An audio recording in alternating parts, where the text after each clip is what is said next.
Well, without the question, the Philippines secured a clean sweep victory against China as far as international law is concerned. But of course, the big problem here is enforcement. To be fair to President Duterte, since the campaign period, he made it very clear that the way forward for him in the South China Sea, West Philippine Sea disputes is engagement with China rather than confrontation, regardless of the verdict at The Hague, which was expected around June or July when he was still campaigning for the presidency. And now you have the verdict. This verdict obviously gives him some bargaining chips, some leverage to extract concessions from China, but he's sticking to his plan, engage China, and has, of course,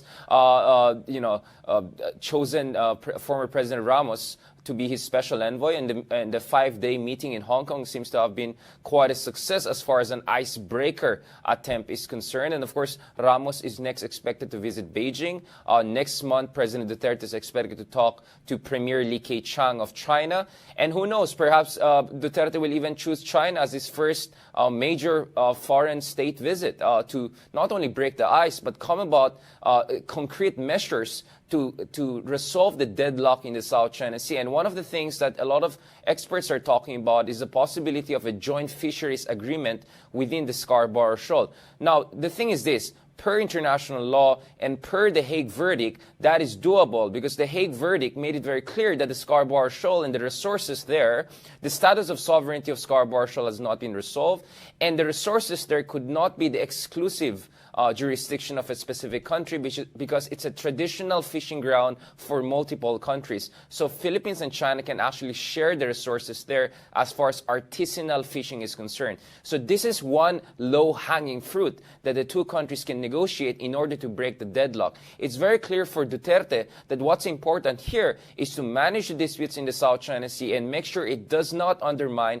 overall bilateral relationship with China. And it's very clear that Duterte wants China to invest in Philippine infrastructure, particularly in Mindanao. And China has the resources, has the technology to revamp the Philippines infrastructure landscape. And that is why you see a sense of urgency and so far qualified success in breaking the ice in the relations with China and finding a mutually satisfactory agreement. But it remains to be seen. It's also possible that China is just dangling the prospect of dialogue to actually gain more time and build more presence on the ground. And that is the risk that Duterte is running by stepping back from the former position of President Aquino, who was for rather confrontation and diplomatic pressure. But it seems that this is a temporary tactical shift that Duterte is willing to gamble on, and everyone hopes that this will work out in terms of finding a peaceful management solution to these disputes. Very interesting, Richard. Now, Richard, let's take it back home also and other issues that concern the president. And barely 2 months into office, our president seems to be hogging international headlines. First, let's talk about Duterte backtracking on leaving the UN if he was serious about it. Could we have survived without the UN if he was serious about that particular threat that he now takes back?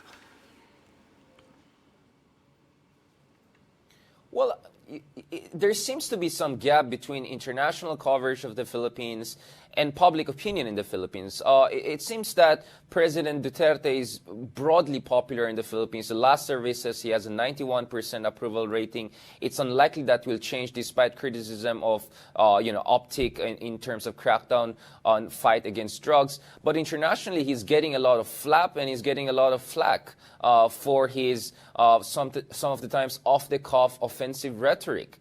And that is creating concerns among a lot of friends, among a lot of allies. But it seems a lot of people, but it seems that our international partners are trying to also understand Duterte, that perhaps sometimes he engages in very offensive rhetoric, but that may not necessarily be a reflection of his policy choices. Of course, as the head of the state, his words are supposed to be the final word of the state. But as far as Duterte is concerned, it seems that he does not necessarily mean everything he says. And his statement on the United Nations, of course, was immediately explained by Foreign Secretary Yasay, the following day. And the Duterte himself said that is a joke. Because, to get out of United Nations is not only legally almost impossible, it's also unthinkable. I mean, first of all, the United Nations has no provision on exiting from it. The last time a country tried to do that was during the time of Sukarno in the early 1960s, but the United Nations did not even acknowledge the exit of Indonesia,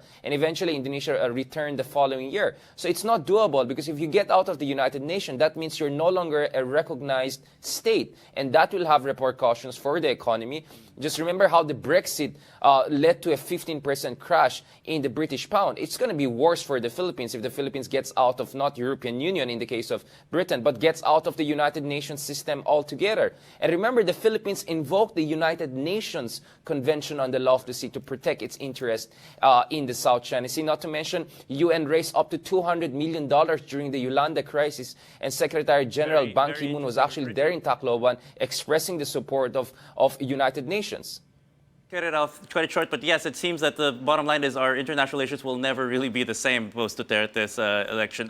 Richard Heydarian from De La Salle University, thank you again for joining us live from Singapore.